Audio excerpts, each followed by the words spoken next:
और इस लोकतांत्रिक व्यवस्था में जाति, धर्म, लिंग, वर्ण से ऊपर उठ करके अगर कुछ बराबरी से सबको मिला है तो वो इस देश में संविधान के मार्फत एक वोट की ताकत बराबरी से मिली। जो आज इस देश की केंद्र की सत्ता है, तब तक तो सब अच्छा था, लेकिन जैसे ही उनकी नीयत और उनकी नीति को समझते हुए 2024 में उनके 400 पार के जाने वाले उस उद्घोष को आपने 293 की ताकत पर ही आपने सिकोड़ने का काम कर दिया। उनको समझते देर नहीं लगी कि जो सत्ता आपकी ताकत से आई थी, अब वो सत्ता धीरे धीरे खसक रही है। इस देश की जमीन, इस देश का ढांचा, इस देश की सरहदें सुरक्षित करने के बाद अगर मैं आपसे पूछूं कि इस देश के उस कमेरा समाज को क्या मिला है, तो आप शायद जवाब नहीं दे पाएंगे। यहाँ पर पिछड़े, दलित, आदिवासी, मुसलमान, जो समाज, वंचित समाज के जो लोग हैं, जो बच्चे बच्चियां पढ़ने जाते हैं, उनके खिलाफ शोषण और जातिगत भेदभाव में 118% की बढ़ोतरी हुई है। वो बड़े चोर, वो मछली पकड़ी नहीं गई, लेकिन ये बेचारी इस देश की आबादी यही जो है, जो आपका गाड़ी मेहनत की कमाई का पैसा बचा के रख रही थी, वो बचत वाले पैसे के मारे ये सब के सब चोर कहलाए। ये जिस देश में हम रहते हैं, ये देश विश्व की सबसे बेहतरीन लोकतांत्रिक व्यवस्था है और इस लोकतांत्रिक व्यवस्था में जाति, धर्म, लिंग, वर्ण से ऊपर उठ करके अगर कुछ बराबरी से सबको मिला है तो वो इस देश में संविधान के मार्फत एक वोट की ताकत बराबरी से मिली। ये वो ताकत है जिससे आप सरकार बनाते और गिराते तो जरूर हो, लेकिन अपने भविष्य का निर्धारण भी करते। और जब तक इस ताकत का इस्तेमाल आपने उनके पक्ष में किया, बिना कोई सवाल किए, जो आज इस देश की केंद्र की सत्ता है, तब तक तो सब अच्छा था, लेकिन जैसे ही उनकी नीयत और उनकी नीति को समझते हुए 2024 में उनके 400 पार के जाने वाले उस उद्घोष को आपने 293 की ताकत पर ही आपने सिकोड़ने का काम कर दिया। उनको समझते देर नहीं लगी कि जो सत्ता आपकी ताकत से आई थी, अब वो सत्ता धीरे धीरे खसक रही है। और खसकी ऐसी या खसक रही है ऐसी कि अब चाहे ईवीएम में वोटों की चोरी के माध्यम से हो और चाहे आपकी पात्रता और अपात्रता के सड़कों पे उस नए षड्यंत्र के माध्यम से हो, वो लोग जिनके लिए सत्ता ही सिद्धांत है, आपके वोट की चोरी करके लगातार सत्ता में बने रहना चाहते हैं। एसआईआर उनकी सोच है, एसआईआर उनकी नीति है, लेकिन इस देश की जनता को क्या मिला? इस देश की जनता को अगर नोटबंदी के बाद कुछ मिला तो लंबी कतारें मिली। इस देश की जनता को अगर लॉकडाउन के बाद कुछ मिला तो लंबी कतारें मिली। इस देश की जनता को अगर इस देश में एसआईआर लागू होने पर कुछ मिला तो आपको लंबी कतारें मिली। और देखिए कितने शातिर हैं कि कतारों में आपको अपनी सोच से खड़ा किया, लेकिन ठीकरा चुनाव आयोग पे फोड़ दिया। ये बात तो सत्य है कि हमारी लड़ाई, हमारा संघर्ष इस देश में पात्रता और अपात्रता का नहीं है। इस देश में हमारा संघर्ष अपने हिस्से की सुरक्षा, अपने हिस्से का सम्मान, अपने हिस्से की शिक्षा, अपने हिस्से का अधिकार, अपने हिस्से की दवाई, अपने हिस्से के खेत खलिहान, अपने हिस्से का खजाना, अपने हिस्से का सम्मान और उससे पहले अपने हिस्से के अवसर की लड़ाई है, जिसकी बात ये नहीं करते। इस देश का वो समाज जो 64 लाख खेत खलिहानों से जुड़ा हुआ है, जो आपका और हमारा समाज है, इस देश का कमेरा समाज, जो अगर खेतों में उतर जाता है तो 135 करोड़ लोगों के पेट का इंतजाम कर देता है। वो समाज कि अगर हमारा बच्चा सरहदों में खड़ा हो जाता है तो सरहदों को चाक चौबंद करके हम सबकी सुरक्षा की गारंटी कर देता है। हम वो समाज है, कमेरा समाज, जो अपनी पीठ पे बोझा उठाते हैं तो इस देश का वो ढांचा खड़ा कर देते हैं, जिसकी तारीफ और जिसके नाम का सर्टिफिकेट लेने आज ये देश और विदेश जाते हैं। लेकिन इस तमाम चीजों के बावजूद इस देश का आधार, इस देश का खाना, इस देश की जमीन, इस देश का ढांचा, इस देश की सरहदें सुरक्षित करने के बाद अगर मैं आपसे पूछूं कि इस देश के उस कमेरा समाज को क्या मिला है, तो आप शायद जवाब नहीं दे पाएंगे। और जवाब इसलिए नहीं दे पाएंगे क्योंकि चाहे आधी आबादी हो, चाहे पितातुल बुजुर्ग हो, चाहे नौजवान साथी हो, हमारे पास फुर्सत कहां है कि हम सोचें कि हमें मिला क्या है। और ऐसा मैं इसलिए कह रही हूं क्योंकि अगर आपने सोचा होता और आपके पास फुर्सत होती तो निश्चित तौर पर इस देश में यूजीसी रेगुलेशन 2026 इस देश के उच्च शिक्षा संस्थानों में, जहां गांव ग्रामीण क्षेत्रों से 12वीं की शिक्षा ग्रहण करने के बाद हमारा और आपका बच्चा पढ़ने जाता है ना, जहां वो सोचता है कि हम डिग्री लेके निकलेंगे तो अच्छी अच्छी नौकरियां मिल जाएंगी, उन विश्वविद्यालयों में, उन बड़े बड़े उच्च शिक्षा संस्थानों में, उन डिग्री कॉलेजों में आपको पता है होता क्या है? आप तो ये बड़ी आसानी से कह दोगे, अरे शिक्षा संस्थान है तो पढ़ाई होती है, लेकिन ऐसा है नहीं। जब हमारा बच्चा गांव पगडंडी से निकल करके विश्वविद्यालय जाता है, शिक्षा संस्थानों में जाता है, तो पढ़ाई करने जाता है और अपनी जिंदगी को बेहतर बनाने जाता है।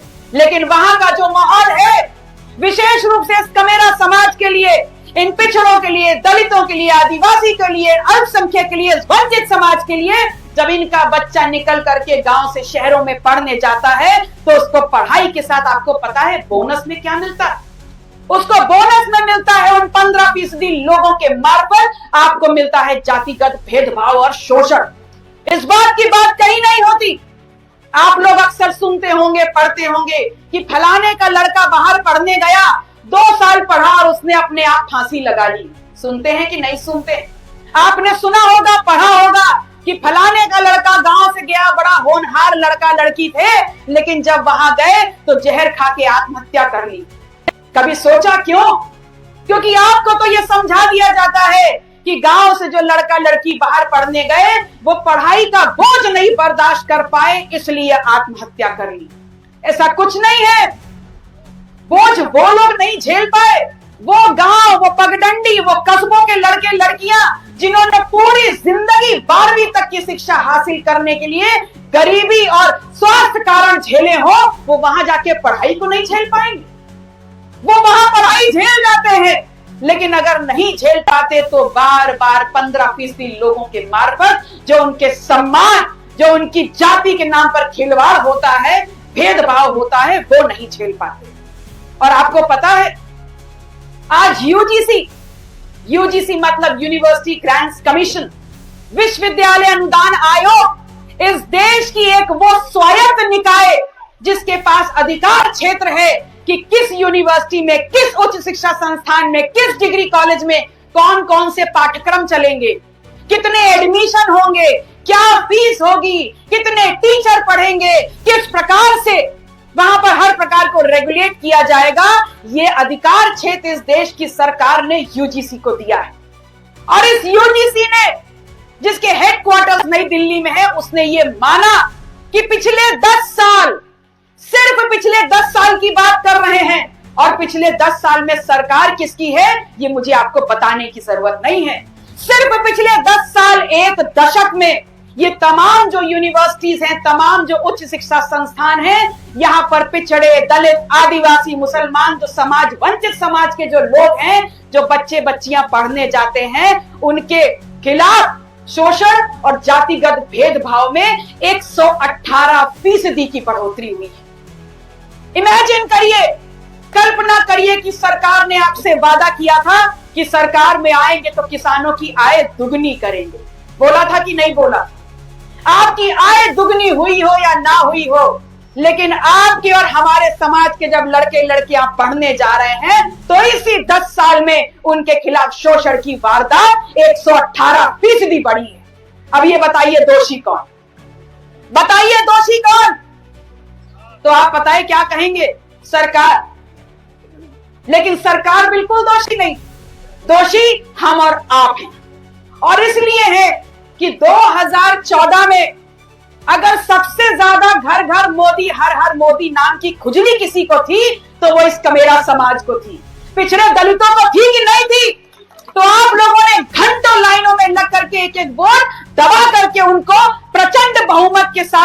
2014 में सरकार बनाई, अंदर अंदर सब मुस्कुरा रहे हैं कि हम भी लाइन में खड़े थे। तो जब इतनी बड़ी लाइन में खड़े थे तो बार बार ये सरकार आपको लाइन में खड़ा कर रही है, किस बात का आप गुमान कर रहे हैं? किस बात के लिए खिसिया रहे हो?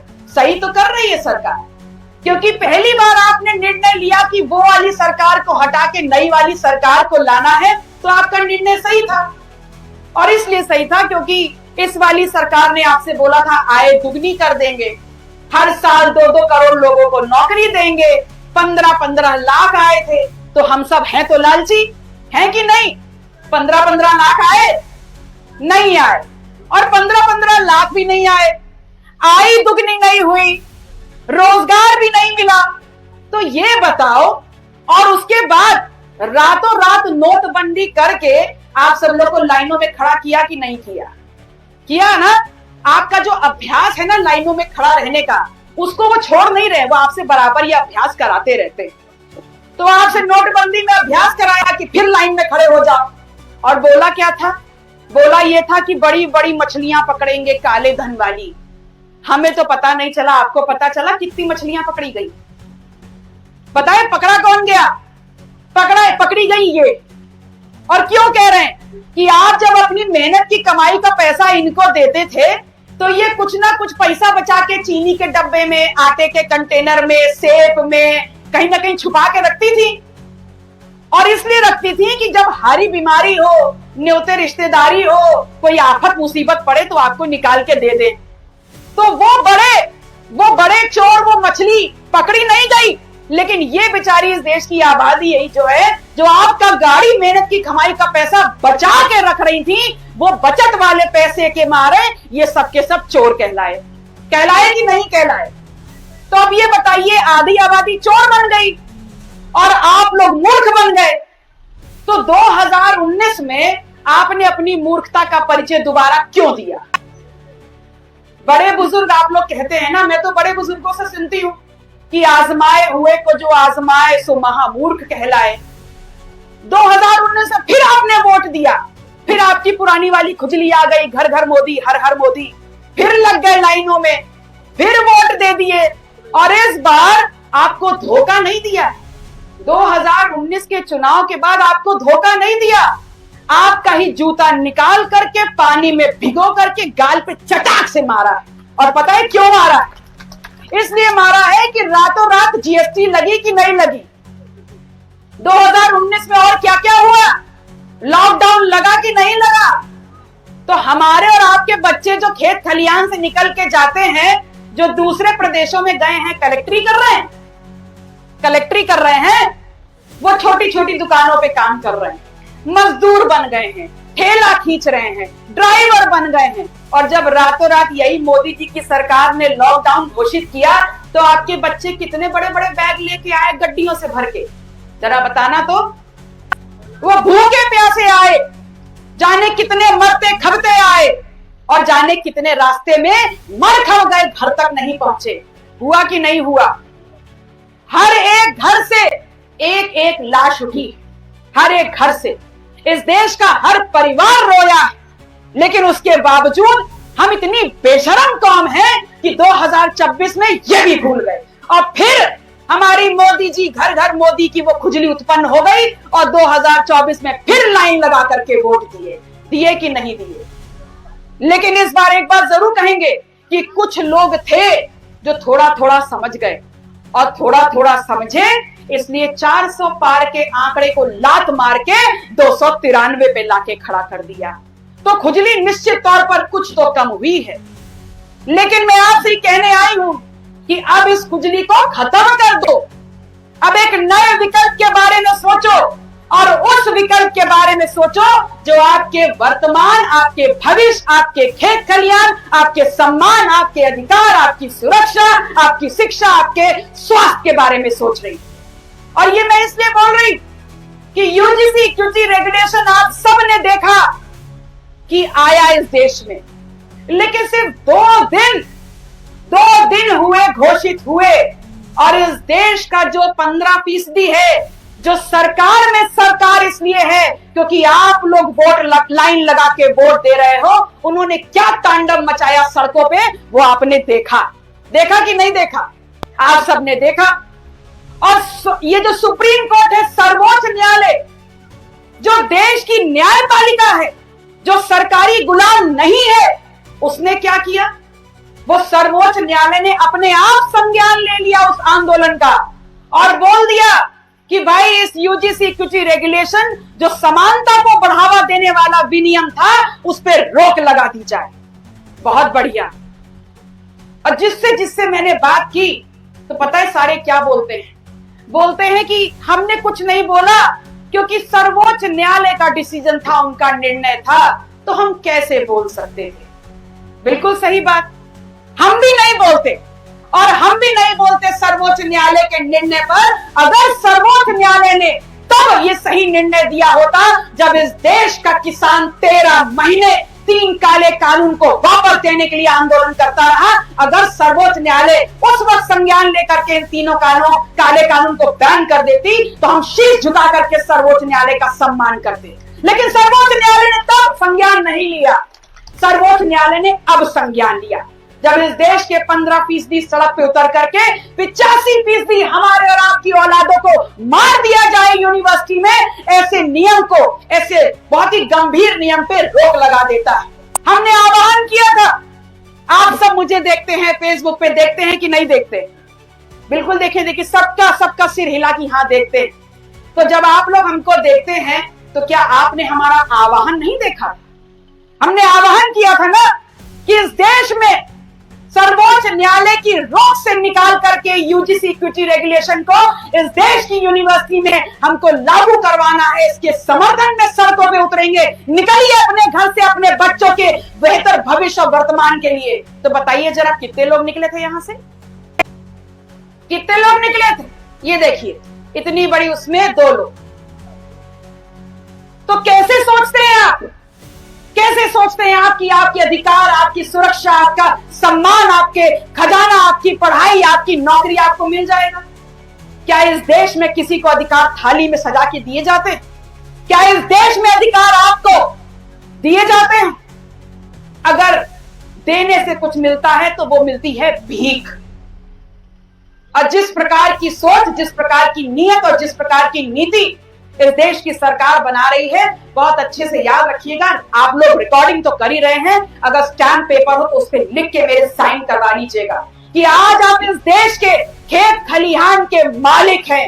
लेकिन जिस प्रकार से सरकारें विकास के नाम पर आपके खेत खलिहान चोरी कर रही है, जिस प्रकार से आज आरक्षण को खत्म करने के नाम पे सरकार सरकारी संस्थानों को बंद कर रही है, याद रखिएगा इस देश के जो हमारा सर्वोच्च सम्मान का विषय है, इस देश का अन्नदाता होना, इस देश के अन्नदाता को ये सरकार अपनी नियत और नीति से इस देश के भिखारियों की कौम में तब्दील करने का काम कर रही है। आपकी खेती बाड़ी चली जाएगी, अगर हाथ में कुछ रह जाएगा तो भिखारी का कटोरा। बातें आपको बहुत बुरी भी लग रही होंगी, लेकिन लगने दीजिए, क्योंकि डॉक्टर ये कहते हैं कि जितनी कड़वी दवाई उतना अच्छा असर करती है। तो मैं आप लोगों से फूल माला लेने थोड़ी ना आई, मैं आप लोगों को यहाँ पर अच्छे अच्छे गाने सुनाने थोड़ी ना आई। मैं यहाँ आपको ये बताने आई थी कि वर्तमान में हमारे समाज की स्थितियां और परिस्थितियां क्या हैं और उस स्थिति परिस्थिति के लिए जिम्मेदार कौन है। सरकार की तरफ मत देखिए। अगर सरकार को एक बार वादा खिलाफी के बाद आप बार बार मौका देते रहेंगे तो वो ये समझ जाएंगे कि ये भेड़ चाल में चलने वाला समाज है, इनको बार बार धोखा देते रहो, इनका सर काटो या इनका सम्मान खींच करके इनसे ले लो, इन पे कोई फर्क नहीं पड़ने वाला। आज जब बात आरक्षण की होती है तो हर जगह बात होती है हमारी क्षमता की, कि क्षमता नहीं है इसलिए आरक्षण मिल रहा है। तो जब बात हो क्षमता की तो अपने गिरेबान में मत देखिएगा, क्योंकि आरक्षण आपका संवैधानिक अधिकार है। और अगर बात क्षमता की उठे तो पलट करके उन लोगों से पूछिएगा कि क्षमता के आधार पर 75 साल पहले इस आजाद भारत में हर मलाई वाली पोजीशन को आपने अपनी क्षमता के आधार पर कब्जा करने का काम किया, और आज इस देश को अपनी क्षमता के आधार पर चलाते चलाते आपने विश्व के सबसे बड़े कर्ज वाले देश के रूप में आपने बना दिया है। तो क्षमता की हमारी बात क्या? क्या एक गांव में किसी पहलवान से मुकाबला किसी मरे टूटे आदमी का हो सकता है? हो सकता है? क्या एक मरे टूटे की आत्मा जो व्यक्ति है उसकी क्षमता पहलवान के बराबर क्षमता होगी? नहीं होगी।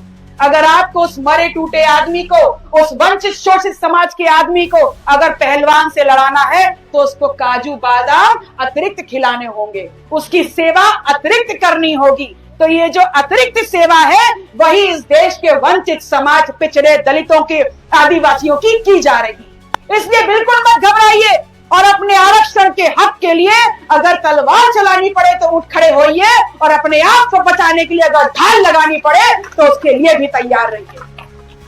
ये यूजीसी सिक्योरिटी रेगुलेशन हमने आपका आह्वान किया, आप नहीं आए। और जब पूछा क्यों नहीं आए तो हमारा समाज पता है हमको क्या बताता है? हमारा समाज हमको बताता है कि हमको फसल में पानी देना था। हमारा समाज हमको बताता है कि गाय गोरू का चारा सानी कर दी थी। हमारा समाज हमको बताता है कि दीदी सहालक बहुत तेज थी, न्योते रिश्तेदारी में जाना था। तो जरा मुझे ये बताइए कि अगर खेत में एक दिन पानी नहीं लगाते तो फसल सूख जाती? अगर गाय गोरू को एक दिन चारा नहीं देते तो गाय गोरू मर जाते? अगर एक दिन नाते रिश्तेदारी में जाके चार पूड़ी नहीं खाते तो आपके घर का राशन खत्म हो जाता? नहीं होता ना। लेकिन अब इस बात को सोचिए कि एक बार फसल खेत में खड़ी हुई फसल सूख के दोबारा उपजाई जा सकती है, लेकिन अगर आपके घर की जो फसल, आपका बेटा जो जिंदा राम आपके घर में है, जिसको आपने पैदा किया है, अगर यूनिवर्सिटी में शोषण के कारण मर गया तो क्या दोबारा उसमें जान फूंक लोगे? फूंक लेंगे तो बताइए? नहीं फूंक पाते। लेकिन इस देश में हमारी वोट की ताकत, हमारी सबसे बड़ी ताकत को धर्म के नाम पर हमको अंधा कर करके वो बार बार अपनी सरकारें बना रहे हैं। हम धर्म के नाम पर अंधे हो रहे। उस देश में धर्म के नाम पर सरकार बना रहे हैं अपनी लोकतांत्रिक ताकत, वोट की ताकत दे करके, जिस देश में भगवान को भी न्याय सुप्रीम कोर्ट से मिलता है और तब जाके अयोध्या में राम मंदिर बनता है। और हम किस बात की बात कर रहे हैं? ये हमको समझा रहे हैं कि बटोगे तो कटोगे, समझा रहे हैं कि नहीं? आप सब सुनते हैं, कम से कम हाँ या ना तो बोलिए, वरना मैं मान लूं कि सो रहे हैं। समझा रहे हैं। तो जब यूजीसी सिक्योरिटी रेगुलेशन आया तो आपने कितनों को बटते और कटते देखा? समझ में आया कि ये आपको दूसरे पाठ पढ़ाते हैं, लेकिन इनकी वास्तविक जिंदगी में नियम, कानून और इनकी सोच बहुत अलग है। इसलिए मैं आप लोगों से कहने आई कि डॉक्टर सोनेलाल पटेल ने जो आंदोलन 30 साल पहले शुरू किया, क्या उन्होंने कभी कहा कि कुर्मी समाज के लोगों उठो? उन्होंने ये कहा कमेरा समाज के लोगों उठो और अपने खेत पगडंडी से अपना एक पैर एक आंख जहां तुम्हारी लगी हुई है, दूसरा पैर दूसरी आंख राज सत्ता की तरफ ले जाओ। और राज सत्ता की तरफ इसलिए ले जाओ क्योंकि जब राज सत्ता में जाओगे तो यूजीसी इक्विटी रेगुलेशन पे रोक लगने की वो जो सोच है उस पे तुम तलवार चला करके अपने हक और अधिकारों, अपने भविष्य वर्तमान को सुरक्षित रखने की गारंटी ले सकोगे। सत्ता बदलना कोई बड़ी चीज नहीं है, लेकिन सत्ता में जो पूरी व्यवस्था, जो पुरानी व्यवस्था चली आ रही है, जिसमें कोई अगड़ा है, कोई पिछड़ा है, कोई दलित है और जिसमें शोषण की पराकाष्ठा दिख रही है, उस खड़ी व्यवस्था को समानांतर व्यवस्था में लाने की जरूरत है। अगर वोट की ताकत बराबर की तो हिंदू, मुसलमान, सिख, ईसाई, कबीरपंथी, बौद्ध इस देश में सब बराबरी से रहेंगे। अपने हक का सम्मान, अपने हक की शिक्षा, अपने हक का रोजगार पाने की हिम्मत और ताकत, इस बात की लड़ाई को हमको लड़ना है। वरना याद रखिएगा कि अगर आपको धर्म के नाम पर डराएंगे तो आप उनकी दान पेटी भर दोगे, और अगर आपको मुसलमान और पाकिस्तान के नाम पर डराएंगे तो आप उनकी मत पेटी भर करके, ईवीएम भर करके दोबारा उनको अपने ऊपर हावी होने का मौका दे दोगे। आप लोग बहुत लंबे समय से बैठे, मैं आप लोगों से सिर्फ अंत में इतना कहते हुए जाना चाहती हूं कि हम दोबारा यूजीसी सिक्योरिटी रेगुलेशन इस देश में लागू हो। सुप्रीम कोर्ट की दीवारों के बाहर इस नियम को अपने बच्चों के वर्तमान और भविष्य के लिए सुरक्षित करने के लिए हम दोबारा इस देश में लागू हो, इसके लिए हम आपका आह्वान दोबारा करेंगे। आप सभी को सोशल मीडिया से पता चलेगा, हमारे साथियों के माध्यम से पता चलिएगा। इस बार आप सभी से निवेदन है कि एक दिन का वक्त अपनी इस जीती जागती, अपने घर के जीते जागते राम और अपनी खड़ी की गई इस फसल के लिए निकाल लीजिएगा। जो साधन मिल जाए चल करके लखनऊ राजधानी की सड़कों पर आने का काम करिएगा। आपको विश्वास दिलाते हैं कि पल्लवी पटेल का मेरा समाज डॉक्टर सोनेलाल पटेल, कृष्णा पटेल की औलाद है, एक भी कदम पीछे नहीं बढ़ाएगी। और जब तक ये इक्विटी रेगुलेशन लागू नहीं हो जाता, आप आएंगे भी तो और नहीं आएंगे तो भी आपका धन्यवाद, लेकिन हम तब तक लड़ते रहेंगे जब तक ये शासन हमारी जान ना ले ले। लेकिन इक्विटी रेगुलेशन को लागू करा के दम लेंगे।